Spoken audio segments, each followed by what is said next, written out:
नमस्कार, स्वागत है आपका। आप देख रहे हैं इंडिया टीवी। आपके साथ मैं हूं प्राची पाराशर। शाम के 5 बज चुके हैं। वक्त हो गया है मुकाबला का। दिल्ली के चुनावी मैदान में जबरदस्त घमासान मचा है। अरविंद केजरीवाल लगातार सियासी टेम्परेचर हाई करने में लगे हैं। पहले सोशल इंजीनियरिंग के लिहाज से बड़े बड़े चुनावी वादे किए, उसके बाद अब बीजेपी के पिच पर आकर ताबड़तोड़ बैटिंग करने में लगे हैं। कल केजरीवाल ने सनातन सेवा समिति बनाई, बीजेपी के मंदिर प्रकोष्ठ के संतों को तोड़ा और अपनी इस नई नवेली समिति से जोड़ दिया। मंच पर साधु संतों के बीच सनातन का बखान किया, रामायण की चौपाई सुनाई, पूरे भगवामय माहौल के बीच हिंदू कार्ड खेला। कल का शो खत्म हुआ तो आज धर्म के बाद जाति पर आ गए। दिल्ली में 10% इंटैक्ट जाट वोट को अपने पाले में करने के लिए आरक्षण वाला दांव खेला। केजरीवाल ने दिल्ली के जाट समाज को ओबीसी सूची में शामिल नहीं करने का ठीकरा केंद्र सरकार पर फोड़ दिया। माना जा रहा है कि लोकसभा चुनाव में बीजेपी को भर भर कर वोट मिले और नई दिल्ली सीट पर केजरीवाल के सामने इस बार जिस प्रवेश वर्मा को बीजेपी ने उम्मीदवार बनाया है वो खुद जाट समाज से आते हैं। आम आदमी पार्टी के सबसे बड़े जाट नेता कैलाश गहलोत भी बीजेपी में आ चुके हैं। ऐसे में केजरीवाल 10% जाट वोट का संगठित नुकसान अफोर्ड नहीं करना चाहते। शायद यही वजह है कि चुनाव से ठीक पहले ये बड़ा दांव खेला है। ऐसे में अब सवाल यह है कि दिल्ली में क्या चलेगा, धर्म या जाति, हिंदू बटेगा या एकजुट रहेगा? और जो सबसे बड़ा सवाल है वो ये कि आखिर ऐसी नौबत क्या आ गई जिससे केंद्रीय अरविंद केजरीवाल को बीच इलेक्शन रिजर्वेशन के जिन को जगाना पड़ जा रहा है। आज इसी पर करेंगे मुकाबला, लेकिन आपको सुनवाते हैं कैसे अब दिल्ली की लड़ाई जाति के आरक्षण पर आई। केंद्र सरकार की ओबीसी लिस्ट में दिल्ली का जाट समाज नहीं आता। ये तो हमारे पूरे दिल्ली के जाट समाज के भाइयों के साथ, बहनों के साथ बहुत बड़ा अन्याय है। प्रधानमंत्री और गृह मंत्री को जाटों की याद केवल चुनाव के पहले आती है। चुनाव के पहले जाट समाज को बुलाते हैं, कहते हैं वोट दे दो, इस बार वोट दे दो, अगली बार कर देंगे, इस बार वोट दे, और कभी नहीं करते। जो धोखा 10 साल से भारतीय जनता पार्टी दिल्ली के जाट समाज को देती आ रही है, वो धोखा देना बंद करें, अपने पुराने वादे पूरे करें। केवल चुनावी स्टंट है और कुछ नहीं है। अब जब चुनाव सर पर हैं बिल्कुल, तो उनको जाटों की याद आ गई। 10 साल से उनको जाटों की याद नहीं आई थी। और मैं तो खुद एक जाट कम्युनिटी से बिलोंग करता हूं। मैंने खुद कितनी बार उनको ये रिक्वेस्ट किया कि ये इशू लाखों जो जाट हैं की संख्या में, ये उनको इफेक्ट करता है, उनके बच्चों को इफेक्ट करता है, तो आपको ये मुद्दा उठाना चाहिए। लेकिन उस टाइम हो सकता है समय नहीं था, उस टाइम उनको लगा कि जाटों की जरूरत नहीं है। अब है क्योंकि अब चुनाव है और वोट चाहिए। जाट तो पिछले 10 साल से दिल्ली में हैं। इनको 10 साल से नहीं जागे ये तो मुख्यमंत्री रहे। संविधान में एक तरीका है, अगर आपको कोई भी नई समुदाय को या समाज को किसी भी रिजर्वेशन में जोड़ना पड़ता है तो उसका एक तरीका होता है। आप अपना काम करोगे नहीं, 9.5 पौने 10 साल बाद आपको याद आएगा कि आज जाट का वोट हमें नहीं मिल रहा है, इसलिए हमको उनके साथ जातिगत जो है राजनीति करनी है। ये दिखा रहा है कि साहब बहुत ज्यादा घबराए हुए हैं। इन्होंने अगर जाटों के लिए कोई भी काम किया होता तो आज इनको चुनाव से ठीक 25 दिन पहले जाटों की याद नहीं आती। आज पूरे भारी दिल्ली में जो 28 सीटें आती है 70 में से, सारी 28 की 28 सीटों में सारे देहात की, गांव की मीटिंग हुई। वहां पर यह तय हुआ कि अरविंद केजरीवाल को वोट हमें नहीं करना है। ये 28 की 28 सीटें इस बार भारतीय जनता पार्टी भारी बहुमत से जीतेगी।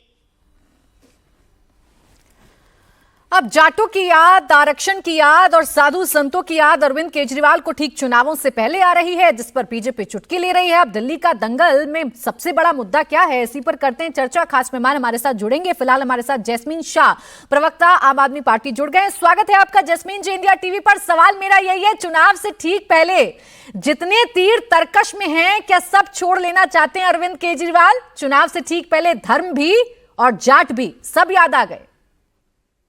देखिए, चुनाव होता है जनता के मुद्दों के बीच में, उनको बीच में लेके आके उन मुद्दों पे बात करना। भाजपा चाहती है कि चुनाव में जनता के मुद्दे डिस्कस ही ना हो। हमने महिलाओं के लिए 2100 रुपए सम्मान राशि घोषणा कर दी, भाजपा चाह रही कि उस पे चर्चा ही ना हो। हमने बुजुर्गों के लिए मुफ्त इलाज प्राइवेट या सरकारी अस्पताल में संजीवनी योजना के तहत घोषणा की, वो कहते कि ये होना ही नहीं चाहिए। तो ये किस प्रकार का लॉजिक है, ये किस प्रकार की राजनीति है? लेकिन ये समझ में जरूर आ रहा है कि भाजपा क्यों चुनावी मुद्दों से हटना चाहती है, लोगों के मुद्दे से हटना चाहती है, क्योंकि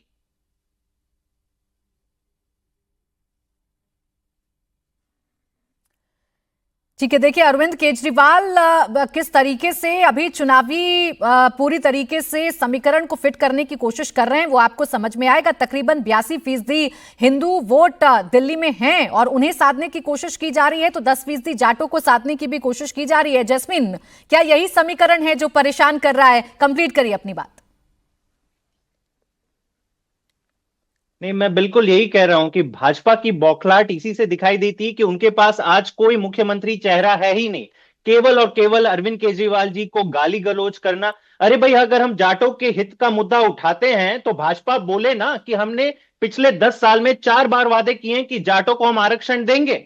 आप उसका जवाब नहीं देंगे कि आपने जाटों को झूठ क्यों बोला, जाटों को आरक्षण हमने देने की बात करी लेकिन आज पीछे क्यों हट रहे हैं। लेकिन अगर अरविंद केजरीवाल जी उनका मुद्दा उठा रहे हैं तो आप उनको गाली दोगे, उसको बोलेगे भाई चुनाव के टाइम पे याद आया। आज तक भाजपा कहते अपने आप को हिंदुत्ववादी कहती है, आज हमने पुजारियों का सम्मान करने की बात क्या कही, हम पे गाली दे रहे हैं ये लोग। ये नहीं कहेंगे कि हम अपने 20 राज्यों में 18,000 नहीं, हम 28,000 देंगे, वो भाजपा नहीं कह रही है। तो ये इनकी हकीकत बताती है, इनको जनता के मुद्दों से कोई लेना देना नहीं है। सुबह शाम केवल गाली गलोच वाली राजनीति करनी है। लेकिन हां, अपना मुख्यमंत्री चेहरा कौन है इस पे भी ये लोग चुप रहेंगे। अच्छा, चले ठीक, इस पर जवाब देंगे सुधांशु त्रिवेदी जी थोड़ी देर में हमें ज्वाइन करेंगे। उससे पहले तहसीन पूनावाला जी हमारे साथ है राजनीतिक विश्लेषक के तौर पर। तहसीन पूनावाला जी, सारे जितने भी हथियार हो सकते हैं आम आदमी पार्टी ने निकाल लिए, आपके तो अपने साथ नहीं दे रहे। कैसे काउंटर करिएगा आम आदमी पार्टी के एक के बाद एक चलते हुए इन धारदार तीरों का? नहीं प्राची जी, अव्वल तो आपके शो पे शिरकत करने का मौका मिला, इसलिए आपका शुक्रगुजार हो। काउंटर किसी और को नहीं, दिल्ली के आवाम को इन्हें कन्विंस करना है कि जो काम इन्होंने किया वो ठीक है या नहीं ठीक है। प्राची जी, मैं ज्यादा उसमें नहीं जाता। अभी जैस्मिन भाई ने संजीवनी योजना की बात की, कहा हम देना चाहते। 10 साल से सरकार में कौन था, क्यों नहीं दिए 10 साल से? आज भी वर्तमान में संजीवनी योजना कैबिनेट में नोटिफाइड नहीं है प्राची जी, कैबिनेट में नोटिफाइड नहीं है। अब आप क्या बोलोगे इस चीज को? अब 10 साल से आप सरकार में थे, आपने क्यों वो सारे वायदे जो आपने कह रहे कि भविष्य में करोगे उनको नहीं निभाए? चलिए समझ लेते दिल्ली के अंदर एक रोड ब्लॉक है माननीय एलजी साहब, ये मान लेते हम। तो फिर आप बताइए कि पंजाब में क्या आपने महिलाओं को 1,000 रुपया दे रहे प्रति महीना? ये तो 2.5 साल पहले आपने वादा किया था। 2.5 साल से आपकी सरकार चल रही है पंजाब में, वहां पे भी आपने वादा नहीं निभाया। पंजाब का लॉ एंड ऑर्डर रेगुलरली घटता जा रहा है। वहां पे स्थिति किस तरह से आए दिन खबरें आ रही है कि मर्डर्स हो रहे, कोल्ड ब्लडेड मर्डर्स हो रहे। वहां का कन्विक्शन रेट बाकी भारत के कन्विक्शन रेट से, नेशनल कन्विक्शन रेट से कम है। तो जहां पे आपके पास पुलिस भी, वहां पे आपका परफॉर्मेंस देखिए। तो देखिए, आम आदमी पार्टी के पास कुछ नहीं है बताने के लिए। और मैं एक सवाल पूछना चाहता हूं कि आज मुख्यमंत्री कौन बनेगा? अगर जीतेगी तो नहीं आम आदमी पार्टी, पर मान लेते जीत जाते तो मुख्यमंत्री कौन बनेगा? ये कहते हैं माननीय अरविंद केजरीवाल जी मुख्यमंत्री बनेगा। मैं उनके वो रिहा, उसके लिए मैंने खुद लड़ाई की, मैं आपके शो पे आता था। तो अरविंद केजरीवाल जी मुख्यमंत्री कैसे बनेंगे मुझे बता दीजिए। जब सुप्रीम कोर्ट ने उन पर रिस्ट्रिक्शंस डाला है, वो रिस्ट्रिक्शंस तब भी रह गए अगर वो मुख्यमंत्री बनते। अगर सुप्रीम कोर्ट का रिस्ट्रिक्शंस नहीं था तो क्यों रिजाइन किए? और एक महिला मुख्यमंत्री आतिशी जी का क्या ये अपमान नहीं कि एक महिला मुख्यमंत्री होते हुए वो मुख्यमंत्री नहीं बनेगी, कोई और मुख्यमंत्री बनेगा? इतने सारे मुद्दे आप लोग उठा रहे हैं, लेकिन आपके अपने मान रहे हैं कि आपके साथ गठबंधन होता तो ज्यादा बेहतर होता। अकेले दम पर कांग्रेस कुछ कर नहीं पाएगी। प्राची जी, एक लाइन में उसका जवाब दे दूं? मेरे साथ और भी मेहमान जुड़ गए, बहुत जल्दी 10 सेकंड में जवाब दे। हाँ 10 सेकंड में। मैं बिल्कुल मानता अच्छा होता, आम आदमी पार्टी और कांग्रेस दोनों के लिए अच्छा था, इंडिया अलायंस के लिए। हरियाणा में 5 सीटों में आम आदमी पार्टी ने कांग्रेस को हराया, 5 सीटों में। ठीक है सर, ठीक है। लेकिन उसी आम आदमी पार्टी की कमियां भी आपको याद आ रही हैं, उन्हीं के साथ गठबंधन की बात कर रहे हैं। सुधांशु त्रिवेदी जी भारतीय जनता पार्टी के प्रवक्ता और सांसद, इसके साथ ही साथ राजनीतिक विश्लेषक के तौर पर शुभ्राष्टा जी हमारे साथ जुड़ गई। आप दोनों का भी बहुत स्वागत है। अब सुधांशु त्रिवेदी जी, चुनाव से ठीक पहले क्या अरविंद केजरीवाल आपसे आपका हिंदुत्व वाला ट्रम्प कार्ड भी छीनना चाहते हैं और जो दुखती नब्ज है आरक्षण वाली उसे भी छेड़ देना चाहते हैं?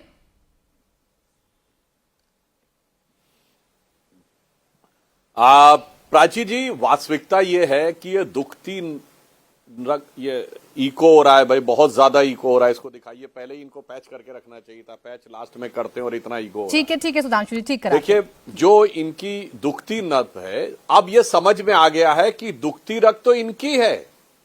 प्राची जी, ये जो आज बोला है, अभी चुनाव आचार संहिता लगे 48 घंटे हो चुके हैं, सिर्फ 48 घंटे। अगर रत्ती भर भी इसमें विश्वास होता तो आपको पहले प्रस्ताव पारित कर देना चाहिए था जब आपकी सरकार थी। जाट समाज को उत्तर प्रदेश और राजस्थान में आरक्षण भाजपा के शासनकाल में मिला, दोनों जगह बीजेपी की सरकारें थी। और उन्होंने, अब मैं पूरी बात सुनिए मेरे भाई, पूरी बात सुनिए, ज्यादा अधीर मत होइए। उन्होंने रिजर्वेशन के लिए प्रस्ताव पारित करके भेजा। रामप्रकाश गुप्ता जी यूपी में सीएम थे और वसुंधरा जी राजस्थान में थी। मेरे भाई प्रस्ताव दिखाओ ना दिल्ली सरकार का, कि जब चुनाव की घोषणा हो गई तब याद आया। और ये दुखती रख जानते क्या प्राची जी, अब मामला सिर्फ दिल्ली का नहीं है। ये जो बयान है केजरीवाल जी का दर्शाता है कि मामला अब नई दिल्ली सीट पे फंस गया है प्रवेश वर्मा के आगे। इसीलिए आप बड़े बड़े नेताओं को देखिए, उनके बयान कहीं ना कहीं उनकी कॉन्स्टिट्यूएंसी के कॉन्फ़िगरेशन और बाध्यताओं से प्रभावित होते हैं। जैसे राहुल गांधी जी एक ऐसी कॉन्स्टिट्यूएंसी जाके लड़ते हैं जहां 56% मुस्लिम है, 60%। अब 60% मुस्लिम है तो मजबूरी में आपको अल्ट्रा जिसे कहते हैं मुस्लिम एक्सट्रीम वाली पॉलिटिक्स को मजबूरी में करना पड़ेगा। शशि थरूर को मजबूरी में यह करना पड़ता था। इसलिए आज यह साफ दर्शा रहा है कि प्रवेश वर्मा के सामने अपनी हार का संकट आसन्न दिखाई पड़ रहा है केजरीवाल जी को। तो उस परिस्थिति की घबराहट में, उस परिस्थिति की छटपटाहट में जस्ट 48 घंटे हुए इन्हें यह भी नहीं ध्यान रहा कि अभी कुछ 2 दिन पहले ही चुनाव आचार संहिता लगी है, इन्होंने लागू किया है। इसीलिए अगर ईमानदारी होती तो कैलाश गहलोत के साथ यह बर्ताव नहीं होता। इससे पहले आपने, और मैं एक और बात दर्शकों को याद दिला दूं, केजरीवाल जी तो अपने राजनीतिक जीवन की शुरुआत मंडल का विरोध के साथ कर रहे थे। इस ढंग की तमाम मीडिया में रिपोर्टें हैं कि जब 1990 में ये छात्र हुआ करते थे, छात्र जीवन से निकल रहे थे, तब तो ये एंटी रिजर्वेशन मूवमेंट के पुरोधा बन के आए थे। अब यही समस्या है, ये जो हर पल बदलते रहते हैं, इतना जो ये समर सॉल्ट लेते हैं तो बड़े से बड़ा ओलंपिक का जिम्नास्ट जो है वो भी शर्मा जाए कि इतनी तेज पलटी तो हम नहीं ले पाते हैं जितनी तेजी से पलटी लेते हुए सुधांशु जी, चुनावों से ठीक पहले ही सही, कम से कम दिल्ली के जाटों की याद तो आ रही है अरविंद केजरीवाल साहब को। केंद्र शासित राज्य है दिल्ली, तो वो जानना चाह रहे हैं कि भाई केंद्र सरकार ने क्या किया। प्राची जी, वो याद जो है प्रवेश वर्मा की वजह से आ रही है। ये प्रवेश वर्मा का खौफ है जो केजरीवाल जी के बयान में दिख रहा है। ठीक है, जवाब जैस्मीन शाह जी, क्या ये डर है नई दिल्ली चुनाव पर जिस तरीके का मुकाबला इस वक्त बैठ रहा है कि अब जाटों की याद भी अरविंद केजरीवाल साहब को आ रही है? प्राची जी, इतनी लंबी बात कही सुधांशु जी ने, कहीं पे अब तक उन्होंने नहीं कहा कि दिल्ली के जाटों को आरक्षण मिलना चाहिए नहीं मिलना चाहिए। सुधांशु जी, सीधा सवाल है, दिल्ली के जाट समुदाय आपसे पूछ रहा है कि हमें आप राजस्थान के जाटों को आरक्षण देते हो, दिल्ली में वो आके नौकरियों पे आरक्षण का बेनिफिट लेते हैं, दिल्ली के जाटों को मिलना चाहिए नहीं मिलना चाहिए, हाँ या ना? और अगर मिलना चाहिए तो 4 बार आप लोगों ने जो वादे किए पिछले 10 साल में, तो पीछे क्यों कर गए? लेकिन इन 10 सालों में जैस्मीन जी, क्या आपको याद आई कि दिल्ली के जाटों को आरक्षण मिलना चाहिए कि नहीं मिलना चाहिए? आपने कितनी बार ये मुद्दा उठाया केंद्र सरकार के सामने?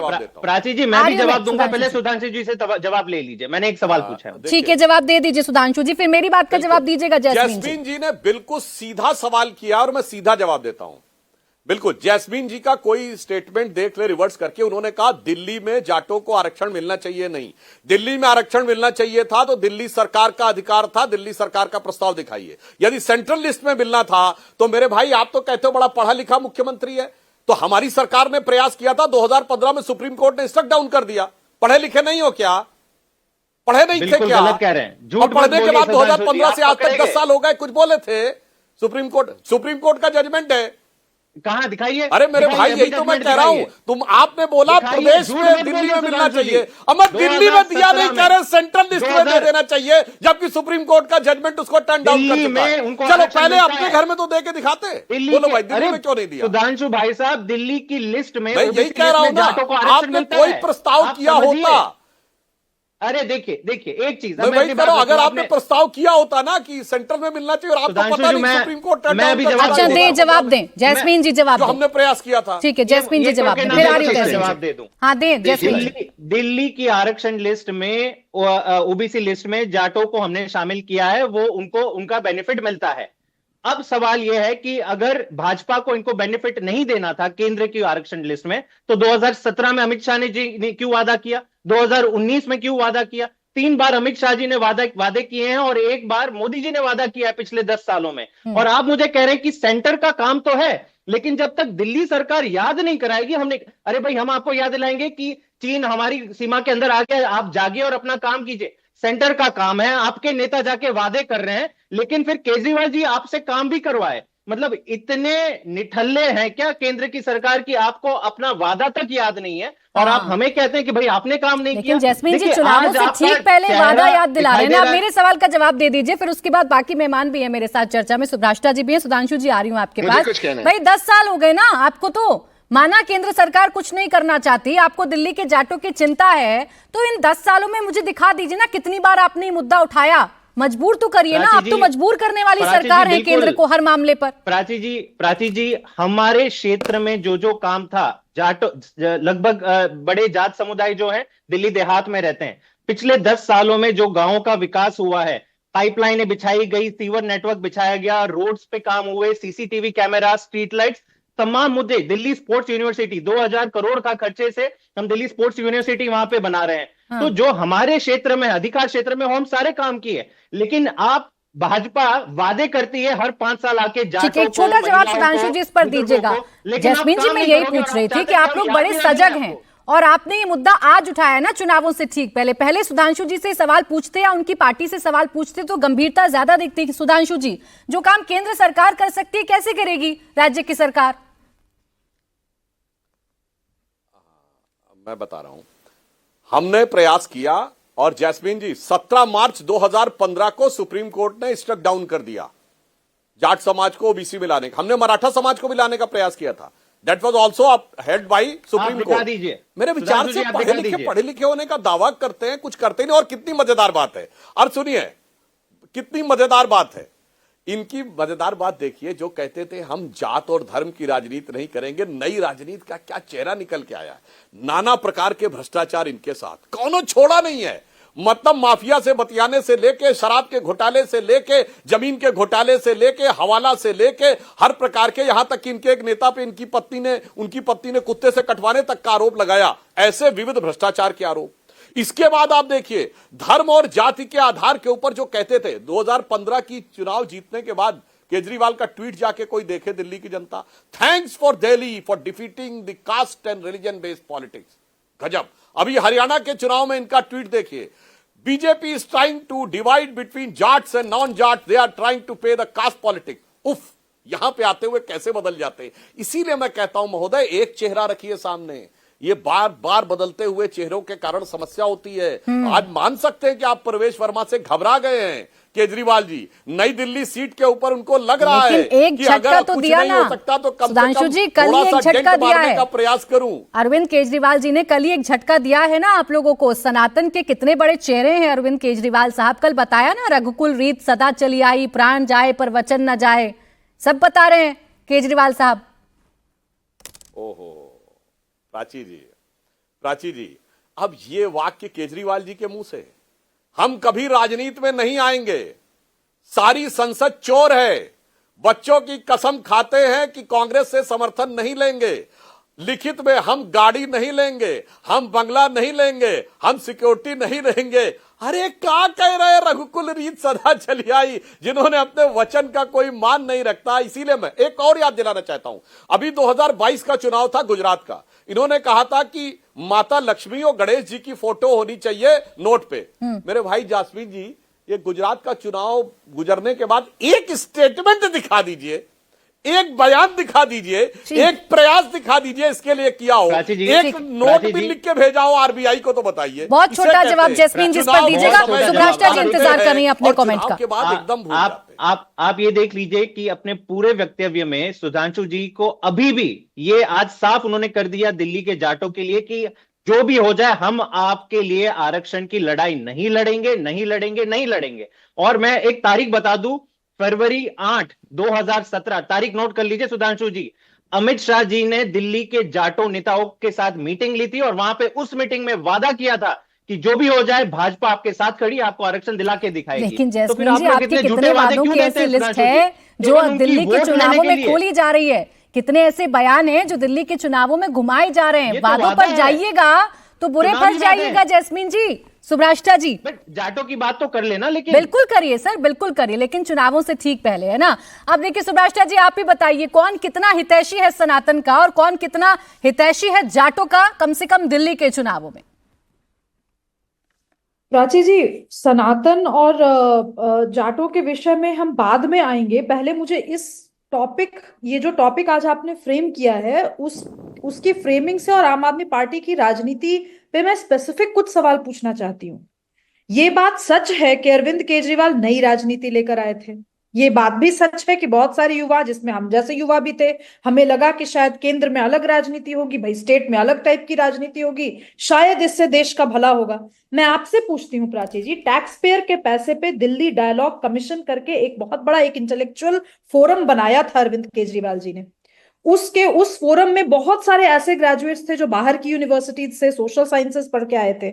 जैस्मिन जी बहुत अच्छे मित्र हैं, मैं जैस्मिन जी से ही पूछती हूँ, आप ही बताइए जैस्मिन जी कि क्या दिल्ली डायलॉग कमीशन ने कभी भी जाट रिजर्वेशन की बात की थी? आपको भी पता है कि रिजर्वेशन एक बहुत बड़ा मुद्दा है जो हिस्टोरिकल इनजस्टिस की बात करता है। तो पिछले 10 सालों में क्या कभी अरविंद केजरीवाल जी को लगा कि हमें एफर्मेटिव एक्शन लेने की जरूरत है, और उन्होंने एफर्मेटिव एक्शन लेते हुए जाटों को लेकर के दिल्ली में कोई ऐसी पॉलिसी बनाई हो कि अलग से उनको प्रावधान कर दिया हो शिक्षा का, अलग से प्रावधान कर दिया हो नौकरियों का? अगर किया हो तो बताइए। अभी चुनाव के 2 महीने पहले से अगर ये शोरगुल शुरू होगा तो इसमें आपकी पॉलिटिकल नीयत दिखती है, इसमें पॉलिसी की नीयत नहीं दिखती। इसमें यह भी दिखता है कि कहीं ना कहीं आप इतना हड़बड़ाए हुए हैं कि आपको येन केन प्रकारे नजफगढ़ वाले साइड का जो पूरा एरिया है जहां पर जाट बहुल इलाका और बहुत सारे ऐसे एरियाज हैं, मैं सिलसिलेवार तरीके से नाम भी गिनवा सकती हूँ, वार्ड वाइज गिनवा सकती हूँ, आपको इन्हीं एरिया में अचानक से आपको कैसे ये बात ध्यान आती है? आई एम श्योर कि आतिशी मार्लेना जी इसके पहले कि वो मुख्यमंत्री थी, एक्टिंग चीफ मिनिस्टर थी, उसके पहले भी वो काफी इंटेलेक्चुअल फोरम्स में आम आदमी पार्टी के थ्रू बहुत सारे लोगों को एंगेज करती रही हैं। क्या कभी भी इंटरनली आम आदमी पार्टी के अंदर डिस्कस हुआ कि जाट रिजर्वेशन पे बात होनी चाहिए? और अगर डिस्कस हुआ तो आपने बाहर जाके दिल्ली यूनिवर्सिटी के कितने प्रोफेसर के साथ बात की? आपने बाकी कितने, दिल्ली में तो बहुत सारा बौद्धिक वर्ग बहुत है, दिल्ली में कौन से बौद्धिक शिविरों में आपने जाकर के इसकी ठीक है, जवाब जैस्मीन जी इस पर, यही मैं भी आपसे पूछ रही थी सर कि आपने 10 सालों में कितनी बार इस पर चर्चा की? और दूसरा, ये सनातन वाला जो यूटर्न है ये भी समझ नहीं आ रहा है अब कुछ लोगों को, सवाल पुराने बयान निकाल के पूछे जा रहे हैं। प्राची जी 10 सेकंड और मैं सिर्फ एक चीज और जानना चाहती हूँ कि ये जो आपने मान लेते बहुत इंटरनल बैठकें की होंगी तो आपने निश्चित रूप से पब्लिक के लिए कोई ना कोई व्हाइट पेपर जरूर लिखा होगा, कोई ना। ठीक है जैस्मिन जी, जल्दी से 10 सेकंड में पॉलिसी डॉक्यूमेंट होगा, उसकी भी चर्चा कर लीजिए, ये बड़ी मजेदार भेज दीजिए। पहले तो मैं स्वागत करता हूं सुब्रता जी ने जो कहा कि आम आदमी पार्टी एक नई राजनीति के लिए जानी जाती है, मानी जाती है। अब इन्होंने इतने लंबे बात अपने कही कि जाटों के ऊपर आम आदमी पार्टी क्यों बोल रही है। अब तक इन्होंने भी नहीं बोला कि जाटों को रिजर्वेशन मिलना चाहिए नहीं मिलना चाहिए। आप देखिए कितनी शानदार तरीके से सुधांशु जी और सुब्रता जी दोनों ये नहीं कह रही हैं, अपना पक्ष साफ नहीं कर रही है कि जाटों के साथ इंसाफ होना चाहिए नहीं होना चाहिए। राजस्थान के जाटों को आरक्षण मिल रहा है लेकिन दिल्ली के जाटों को हरगिज नहीं मिलना चाहिए। ये इससे कन्विंस्ड है। उस लड़ाई में अपनी आवाज ये लोग बुलंद नहीं करना चाहते। अरविंद केजरीवाल ने क्यों बोल दिया, जाटों की बात क्यों उठाई? अगर जाट समाज के इतने नेता आके अरविंद जी से मिलते हैं, क्यों मिलते हैं? क्योंकि उनको विश्वास है कि अरविंद जी हमारी आवाज जैस्मिन जी, ये तो आप प्रूफ कर ही रहे हैं ना कि बीजेपी, आप ये प्रूफ कर रहे हैं कि बीजेपी इस मुद्दे से भागना चाहती है, बीजेपी इस मुद्दे पर अपनी नियत साफ नहीं करती है। आपकी तो साफ है ना, तो बस इतना बता देना है कि 10 सालों में आपने जाटों को आरक्षण दिलाने के लिए क्या क्या किया। सुधांशु त्रिवेदी जी, इस बात से तो इनकार नहीं किया जा सकता कि कुछ भी हो, अरविंद केजरीवाल साहब इन चुनावों में मुद्दा सेट कर रहे हैं, नैरेटिव सेट कर रहे हैं और बाकी राजनीतिक दल उसका काउंटर ढूंढते हुए नजर आ रहे हैं।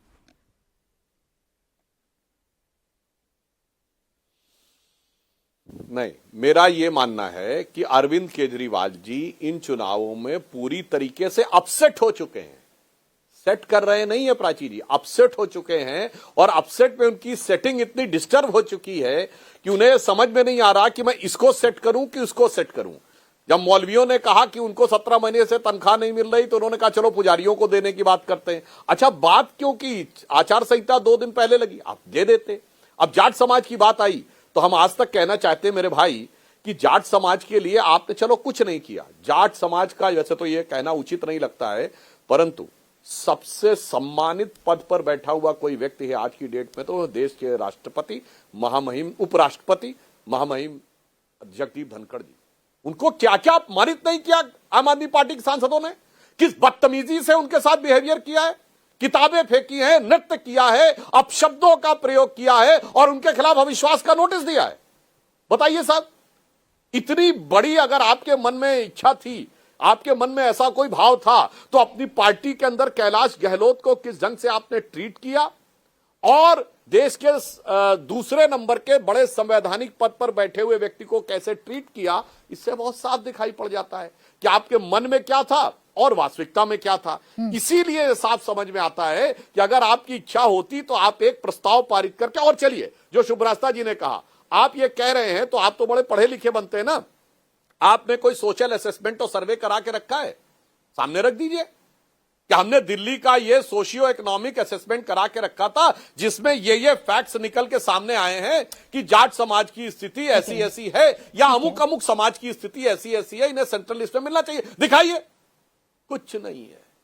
इसीलिए कहते हैं नहीं, बताता हूं मैं आपको, मैं बताता हूं ना उधर का पता, ये दर्शाता है कि पूरी तरह अपसेट है वो। ठीक है, जैस्मिन एक छोटा सा जवाब, फिर आ रही हूं तहसीन जी फौरन। सुधांशु जी पे भी जवाब दीजिएगा। जब नहीं, मैं बिल्कुल सब चीज पे दूंगा।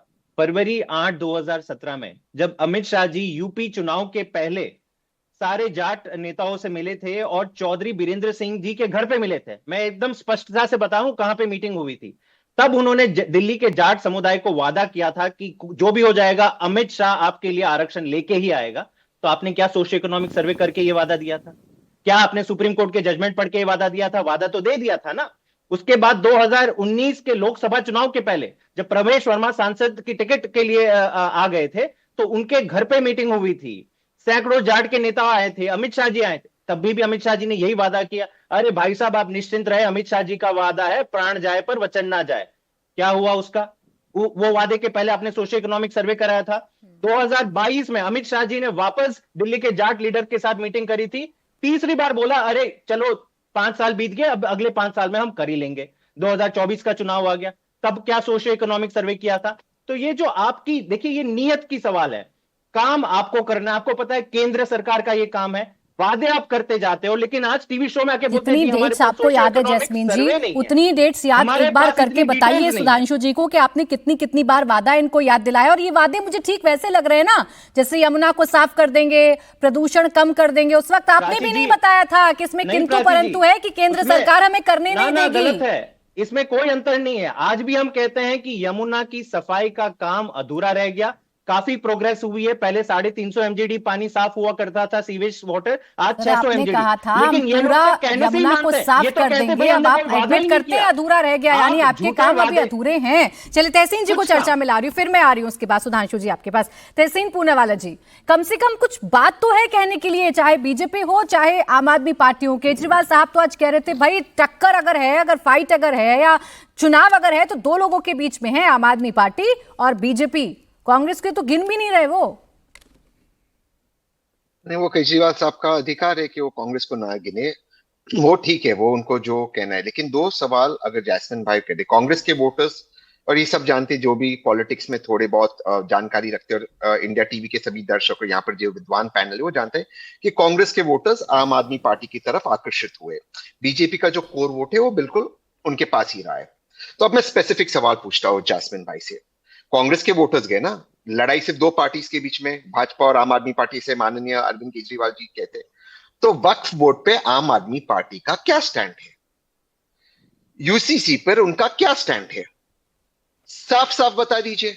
यहां वहां की सारी बातें छोड़िए। मैं मानता हूं जाट भाइयों को और जाट बहनों को रिजर्वेशन मिलना चाहिए। पता है इसमें दिक्कत क्या आती है प्राची जी? मैं 30 सेकंड में अपनी बात समाप्त करता हूं। इस तरह के अनाउंसमेंट करने का कोई फायदा नहीं है, क्योंकि जाट भाई बहनों का इसमें नुकसान होगा। सुधांशु जी से मैं अधिकतर इत्तेफाक नहीं रखता और शुभ्राष्ट्र से, लेकिन अगर आप इस तरह के अनाउंसमेंट कर दिए बिना किसी सर्वे के, बिना किसी व्हाइट पेपर के, वो कोर्ट में स्ट्राइक डाउन होगा, उसमें कोर्ट में एक्सेप्टेंस नहीं होगी। आपको एक्चुअली दिखाना होगा कि दिल्ली के अंदर हमारे जो जाट परिवार है, जाट भाई बहने, जाट बच्चे, वो किस तरह से बैकवर्ड श्रेणी में आते। उसका डेटा आज ना मैं बोलूंगा, मैं शुभ्राष्ट्र सुधांशु जी की तरफ से बोला, हम कोई नहीं बोलेंगे, आप वो बता दीजिए, इंडिया टीवी पे कर दीजिए हम एक्सपोज। एक और दूसरा, वक्फ पे और यूसीसी पे आप आपका स्टैंड बता दीजिए। चलिए फ्लोर आपका है जैस्मिन भाई, बताइए। ठीक है जैस्मिन जी, रघुकुल रीत सदा चली आई, प्राण जाए पर वचन न जाए। कल तो बड़े भगवाधारी मंच पर नजर भी आ रहे थे, हनुमान चालीसा के पाठ भी हो रहे थे, और आप बता रहे हैं कैसे पुजारियों की आप जिंदगियों को और बेहतर कर सकते हैं सम्मान निधियां उनको सैलरी देकर। तो बताई दीजिए जो पूछ रहे हैं तहसीन पूनावाला जी, स्टैंड यूसीसी पर और वक्फ बोर्ड प्राची जी देखिए, सवाल तहसीन का और कांग्रेस का ये है कि आप क्यों ये मुद्दा उठा रहे हैं। हमने ये मुद्दा नहीं उठाया, हमने भाजपा का जो प्रॉमिस है, उन्होंने 3 बार 4 बार, एक बार मोदी जी ने और 3 बार अमित शाह जी ने बार बार दिल्ली के जाटों को यह प्रॉमिस किया। अगर आज हम आम आदमी पार्टी और अरविंद जी भाजपा को अपना वादा याद दिलाते हैं तो हमने गुनाह कर दिया। लेकिन ये जब 4 बार इन्होंने वादे कर दिए, 10 बार दिल्ली के जाटों को जब ठगा, तो उनसे सवाल नहीं पूछना चाहिए। सर 2017 वैसे तो वक्फ पर और यूसीसी पर आपका स्टैंड जानना चाह रहे थे, लेकिन आप जो तारीख कोट कर रहे हैं 8 फरवरी 2017 में, गलत हूं तो मुझे हमें नहीं भटकना चाहिए। पहले आज इनसे पूछे कि इनको क्यों नहीं, इन्होंने ये वादा किया क्यों फिर। बिल्कुल ठीक सर, मैं मुद्दे से नहीं भटकूंगी। मैं कह रही हूं ना आपसे, आपने जो डेट याद दिलाई 8 फरवरी 2017, अगर शायद मैं गलत नहीं हूं तो, जब अमित शाह जी ने वादा किया। 2017 से आज मैं 2025 में आ गई हूं ना। चलिए इतनी साल में मुझे बता दीजिए कितनी बार आपने इनको ये वादा याद दिलाने की कोशिश की चुनावों से इतर। मैं तो कह रहा हूं प्राची जी कि इनको काम करना था, हमें जो काम करना था जाटों के लिए हमने सारे काम किए हैं। दिल्ली देहात में जो विकास हुआ है वो केजरीवाल जी ने ही तो किया है। लेकिन एक बार इनसे भी तो पूछ लीजिए प्राची जी। मेरा रिक्वेस्ट है कि इनसे एक बार पूछ लीजिए। लेकिन जैस्मिन जी मुझे आप कंसर्न नजर आ रहे हैं, आपको इनके वादों की चिंता नजर आ रही है, इसीलिए पूछ रही हूँ। ये वादा भूले तो भूले, आपने कितनी बार याद दिलाया। अब सुधांशु जी आप इन पर आरोप लगाते हैं वादा भूलने का। अब देखिए ना, इनको तो पुजारियों की भी याद आ रही है, ग्रंथियों की याद आ रही है, इनका मंच पूरा भगवा में है। अभी आतिशी जी भी नजर आ रही थी पूजा पाठ करते हुए, सब तो कर रहे हैं और आप इन्हें चुनावी हिंदू बताते हैं। प्राची जी एक सेकेंड देखिए, मैं बिल्कुल जवाब देना चाहता हूं। ये जास्मीन जी भी पढ़े लिखे हैं और इनके मुख्यमंत्री तो बहुत पढ़े लिखे होने का दावा करते हैं। मेरे भाई, आपको इतना भी नहीं पता है कि जो सब socio economic survey state government करवाती है। बिहार में कास्ट का सर्वे किसने करवाया था? स्टेट गवर्नमेंट ने। सेंट्रल गवर्नमेंट किसी स्टेट के अंदर जाकर सर्वे नहीं करा सकती। हमारी सरकार आएगी तो हम करवाएंगे। अब अरे भाई बात तो सुनिए ना, वादा जब सरकार होगी तब करेंगे ना। अब देखिए, एक अनकंफर्टेबल फैक्ट आया, बीच में डिस्टर्बेंस शुरू। मैं एकदम शांति से बैठा सुन रहा था। मुझे पता है कि जब भाई एक होता ना कि काट की हांडी चढ़ाने का प्रयास बड़ा मुश्किल होता है। Point number 1। अब पॉइंट नंबर 2 मैं आपसे कहना चाहता हूं, चौधरी चरण सिंह जी, जो मुझे लगता है कि जाट समाज के लिए नहीं पूरे भारत के लिए और जाट समाज के लिए तो वो एक प्रकार से शिरोमणि हैं, उनको भारत रत्न दिया। एक प्रस्ताव दिखाइए जो आम आदमी पार्टी की सरकार ने उसके प्रशंसा में किया हो धन्यवाद ज्ञापन के। पॉइंट नंबर 3, आपने उपराष्ट्रपति धनखड़ जी का जवाब नहीं दे पाए, उनके विरोध में अलग बात। पॉइंट नंबर 3, राजा महेंद्र प्रताप सिंह, जिन्होंने अलीगढ़ मुस्लिम यूनिवर्सिटी के लिए सबसे पहले जमीन दी थी, जो फर्स्ट वर्ल्ड वॉर में इंडिया के एक्साइल गवर्नमेंट के चीफ थे। मुझे लगता है कि भारत के महानतम स्वतंत्रता संग्राम सेनानियों में से एक थे। जब उनके नाम पे कॉलेज बनाया तो जो मुस्लिम समाज ने विरोध किया, आपने उसके अगेंस्ट में कुछ बोला? राजा महेंद्र प्रताप सिंह जाट समाज के सबसे बड़े गौरवशाली लोगों में से एक। तीसरा पूछता हूं, जब चौधरी चरण सिंह जी को दिया गया भारत रत्न, तो जयंत चौधरी ने जब राज्यसभा में बोलने का प्रयास किया तो आपके एमपीज हैकल कर रहे थे। मैं उस समय बैठा था। आखिर में सभापति को कहना पड़ा कि चौधरी चरण सिंह जी को दिया गया है भारत रत्न, ये उनके परिवार के भी है, उनकी पार्टी के भी है, कृपया इनको 4 लाइन बोलने दें। और सबसे ज्यादा आपके नेता लोग उस समय डिस्टर्बेंस कर रहे थे, सारा विपक्ष कर रहा था, और आम आदमी पार्टी के नेता सदन संजय सिंह जी वैसे भी बड़ा बुलंद आवाज में हमेशा बोलते हैं। तो मेरे भाई बस 4 चीजों का टेक्निकल जवाब दे दीजिए। Socio economic survey state Sudhanshu ji एक सवाल का जवाब आप भी दे दीजिए बस, फिर उसके बाद जैस्मीन जी आपके सवाल का जवाब देंगे। राजा महेंद्र प्रताप सिंह और जयंत चौधरी को सुधांशु जी मुझे बस इतना बता दीजिए कि आप लोग कैसे भांप लेते हैं कि कौन चुनावी हिंदू है और कौन असल में हिंदू है। अब देखिए ना, संत जैसी वाणी बोल रहे हैं अरविंद केजरीवाल जी, कह रहे हैं मैं क्या कहूं, मैं तो कुछ भी नहीं, एक निमित्त मात्र हूं, सब भगवान मुझसे करा रहे हैं। हनुमान जी के मंदिर जाते हैं, पुजारियों के लिए योजनाओं की घोषणा करते हैं, और आप कहते हैं चुनावी हिंदू हैं। आप करें तो ठीक, ये करें तो गलत। बताते हैं। देखिए प्राची जी, ऐसा होता है जो जिसका मूल प्रकृति और मूल प्रवृत्ति हिंदू की होती है, वो कभी स्टैंड चेंज नहीं करता। हम लोग जब से 51 में जनसंघ से बने, 73 साल से आज तक हिंदुत्व के किसी मुद्दे के ऊपर हमारा स्टैंड चेंज हुआ? तो बताइए, केजरीवाल जी का 4-5 साल पहले का तो वो वीडियो है कि मेरी नानी ने कहा था, खामखा में अपने परिवार को ऐसे बीच में लाना उनकी बहुत गलत आदत है, कि मेरी नानी ने कहा था कि बेटा ऐसी किसी मंदिर में तो वो भगवान प्रार्थना स्वीकार ही नहीं कर सकते जो किसी की मस्जिद को तोड़ के बनाई गई हो। बताइए, ये बताइए, जो कट्टरपंथी तबके थे उनके साथ ही खड़े हुए थे। वक्फ बोर्ड पे अभी तहसीन भाई ने इनसे स्टैंड पूछा तो केजरीवाल जी का वीडियो अवेलेबल है। जब तक आपका बेटा केजरीवाल बैठा है, वक्फ बोर्ड के पास इतना पैसा रहेगा, इतना पैसा रहेगा, इतना पैसा रहेगा कि कोई कमी नहीं रहेगी। और फिर अचानक आके चुनाव के समय आप ये बोलने लगते हैं और उसके बाद चुनाव समाप्त होते ही आप भूल जाते हैं। जैसे गणेश लक्ष्मी जी की फोटो आप गुजरात के चुनाव में याद आती है, उसके बाद एकदम सुई पटक सन्नाटा हो जाता है। जैस्मीन जी, ये सवाल तो आपसे भी पूछा हमारी जाएगा तरह ना? रहिए, हमेशा स्टैंड रहिए। 2 सीटों पर भी थे और ठीक है, या तो आपका वो बयान जिसमें आप अपनी नानी का जिक्र कर रहे थे, या तो वो बयान जिसमें आप बता रहे थे कि अच्छी बात है मंदिर नहीं बनाए जवाहरलाल नेहरू साहब ने, उन्होंने स्टील का प्लांट लगा दिया, वरना विकास क्या हो पाता इस देश का, और आज का बयान, इतना क्या बदलाव आ जाता है जो शिफ्ट हो जाते हैं या यू टर्न आ जाता है? देखिए, जो सुधांशु जी ने जितनी बातें कही, केवल एक चीज इनके ऊपर सटीक बैठती है कि तू इधर उधर की बात मत कर, ये बता कि काफिला क्यों लूटा।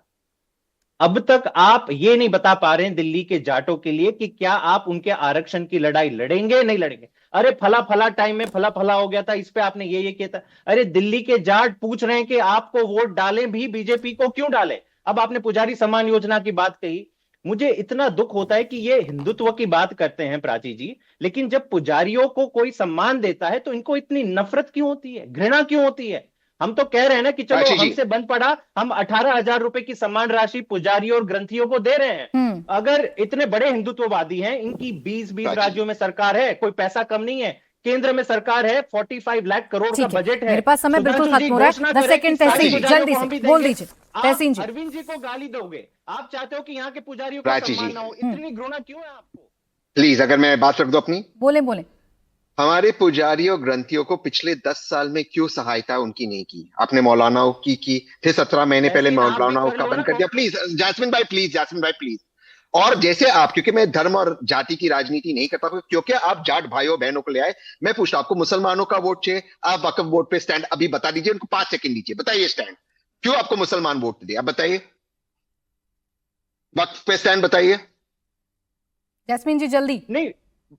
नहीं, हम तो सपोर्ट, हम हर समुदाय का सपोर्ट करते हैं। आप जो चीज जो हर समुदाय, अच्छा चलिए ठीक, मेरे पास इतना ही समय था। सुभाषा जी माफी चाह रही हूँ आपसे, आपको मैं समय नहीं दे पाई। बहुत बहुत शुक्रिया आप सभी का हमारे साथ आज की इस चर्चा में जुड़ने के लिए। तो